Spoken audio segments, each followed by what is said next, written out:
I got to record this. Because this going to be lit. So listen, tonight, y'all, we are talking about, is your device your mistress or your jump off? And I think that y'all all know what that is. So, Mario. Yes, ma'am. Think they ready? Ma'am. Huh? You think they ready? We can only hope and pray that they are, because this might get a little wild, you know what I mean? But we're ready for it. I hope everybody's doing well. Hey. Let's go. Listen, you need to share this with somebody. Tag your folk in. Tell them to come on. They need to be in on this conversation because it's really, really going to be good. I'm tagging people right now. So let's get it on. Tanya, take us on in. Okay, so just quickly, this was inspired because I know I saw a couple of social media posts. I know Mario has dealt with this even in his life coaching practice, where people complain about feeling as if they are being pushed aside by their significant other's devices. Now, there are multiple devices that can take the place of a significant other.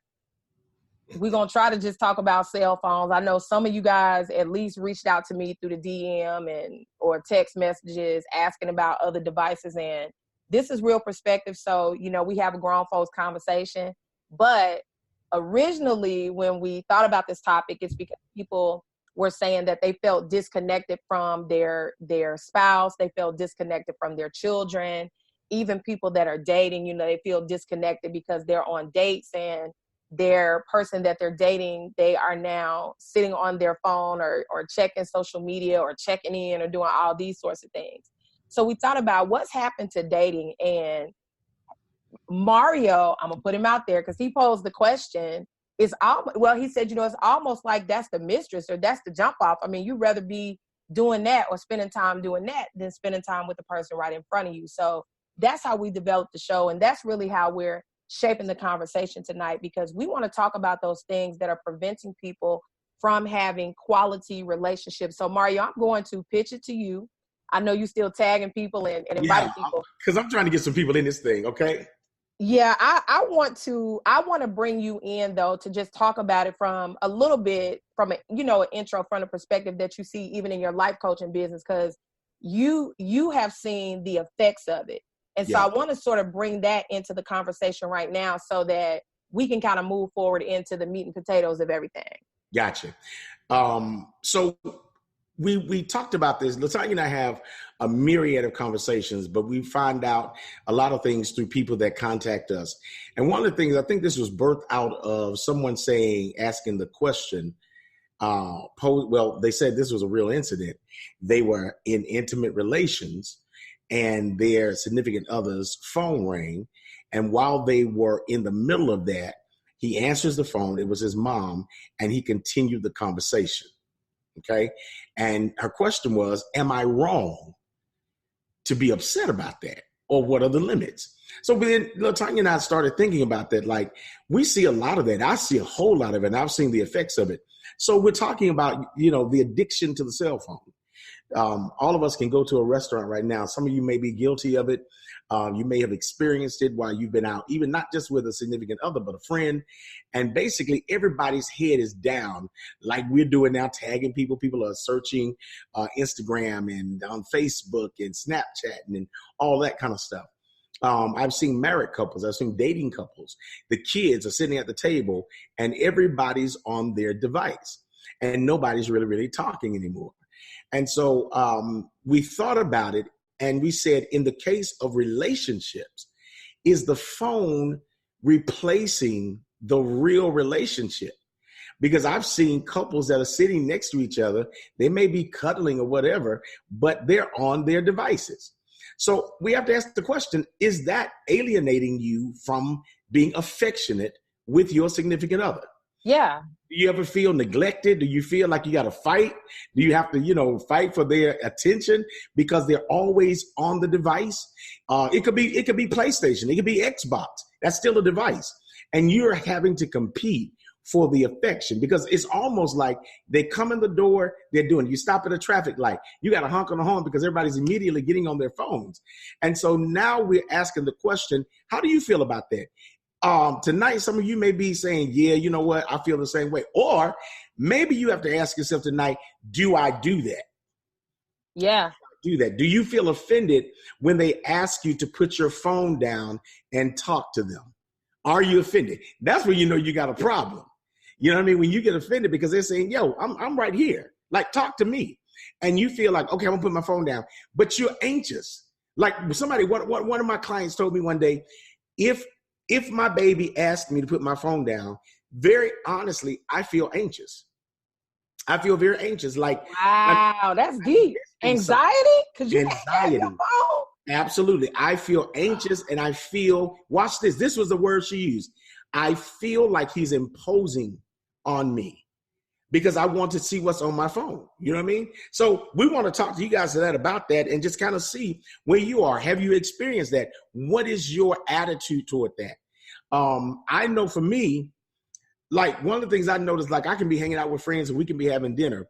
It's just a very few minutes before we're all on our devices. Even if we're sharing something, we have to go and get our devices. You know what I'm saying? We sit them on the table next to us as though they're our dinner date. You see what I'm saying? We don't really leave them in our pocket, but you sit them right down the phone. And, you know, it's just, I don't know. I think sometimes that may be our jump off. Well, and I agree, but you actually posted a really good meme or visual on Instagram that really illustrated this. And I don't know, you may not even remember this because it's been a while. It was the mom and dad and the child at the table, and both parents were on the device. And it says something to the effect of, our mobile devices have replaced our watch, our calendar, yes, our alarm clock, and it gave all the different things. It said, don't let it replace your family. Yes, I remember that. That was deep. And I'm going to tell you why, because I remember, so years ago, I had my BlackBerry. Like, I would leave work. I would get to work early. This is when I was working in corporate America. Get to work early. You know, as soon as I get off, I'm getting my son and doing all that. And then I'm still emailing and all of that 8-9 o'clock at night. We're trying to eat dinner. I'm trying to cook dinner and picking up the BlackBerry and doing all those things. I remember one time he said, well, can we just have one night where people don't call you and you got to talk? I mean, didn't you talk to them at work? Oh, and wow. It shocked me in a way, but in a good way, because it made me understand that I was really neglecting them. I wasn't giving them the time that they needed. And at the time, one of my nieces were living with me and we were freshly in Florida and all of those things. But it made me really say, okay, what am I doing? I need to be spending this time talking to them about their day. But what I was doing, I would do all of that. And then we get done and I'm like, okay, y'all, time to get in the tub, get your clothes ready for tomorrow. So it's like, we were never really spending any time together and unless we're talking in the car. So for me, that's when I started to really pay attention, because I'm like, okay, I'm not going to have much of this left.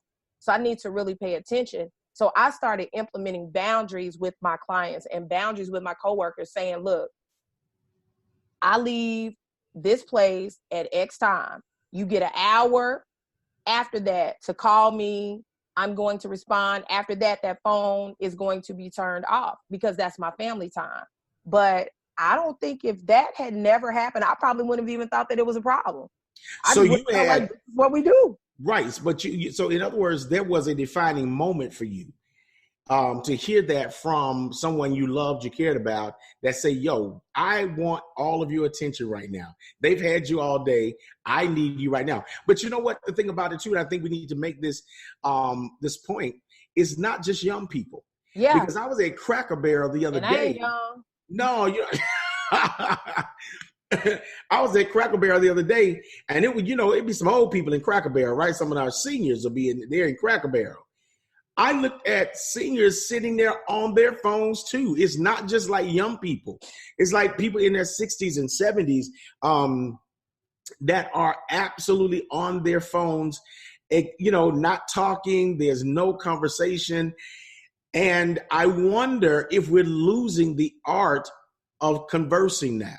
Like, are we losing it? Because one of my friends, he was a chiropractor. His name was Randy. Randy was cool people. And I was in the office one day getting an adjustment. And we were just talking. I was like, well, man, how your kids doing? He said, man, their kids, they're doing good. He said they had some friends over to the house the other day. He said, and our rule is everybody has to put their phones in the basket coming in the door. He said, because he and his wife observed that even though they were in the same room, they were all texting each other and nobody was talking, but everybody was laughing. But he heard no conversation. And so he said, I asked my wife, so what are they laughing at if nobody's talking? They went and stood in the door and observed that everybody was like this. And everybody would just bust out laughing. They were sharing information in the room, but nobody was talking. And so it also, one of the teachers in my church told me that kids now don't even know how to write because they use text language so much that when it comes to actually writing a paragraph, they can't do it. They're having problems translating, that skill set or learning to just write period on paper versus how they text most of the time. So, you're finding people that's having problem dating, like old-fashioned daters even, are saying, I don't want to have this conversation through text. Call me. Yeah. And then you hear people say, what? Well, I don't really like the phone like that. I prefer texting. You know what I'm saying? Yo, that's just who I am. And it sucks, right? It sucks. And I am forever young, just so y'all know. I don't care how old I get, I'm young. So, but I'm like that. Quite frankly, I want you to have a conversation. I need to know, because the thing with texting that is, and really any communication device, even email is like this, you really don't know the inflection. People, if you're a very direct person like me, if I write something, it may come across very offensive, but if you're talking to me and I say it in the way that I mean it, it may not be offensive at all. And so when we fail to communicate directly, that causes a lot of problems. Now, I know, Mario, you and I both have worked with people that have troubles in their relationship. By the time they get to me, for them, it's over. And so we just figuring out. But we do hear that very thing, right? Well, they don't know how to communicate with me, or we never talk anymore, or, all of these things. And it's like, well, how is it that you don't talk and you live together, and how does that work? But again, they're answering emails early in the morning. They're on conference calls late at night, or even worse, they're communicating with somebody else through the DM. Let's just be honest. Oh, Lord. May not be your mistress or your Jumpoff, but they may be in a DM, and that may be your communication mechanism. And we all hear about that. Like, it's people that get fired up, ready to fight when they see their significant other like somebody's picture. Or they say, hey, this such and such interested in you. I see he likes your pictures all the time. That's it. It's like, for real? They like and you can do that right while they're sitting next to you. You can really get some cheating on while they're sitting right next to you. It's wild. I told somebody early today, they're just getting back in the dating game. I said, well, you know what? You need to, call me and let me get you some sessions, because I'm going to have to school you up on the game. Because, see, you've been married for a little while now. You need to understand the game, because, see, you get mad because you don't know the game. Like, you can meet somebody now, and they're not going to be on the phone with you. Like, we used to go to sleep on the phone talking to our little bae and stuff. Like, you wake up in the morning, the phone is in the bed. Like, nobody does that anymore. Like, you just don't hear anymore from them in a text if they go to sleep. But people aren't talking on the phone like that. And so people have to recognize that they can actually be getting played through their devices, like, for real.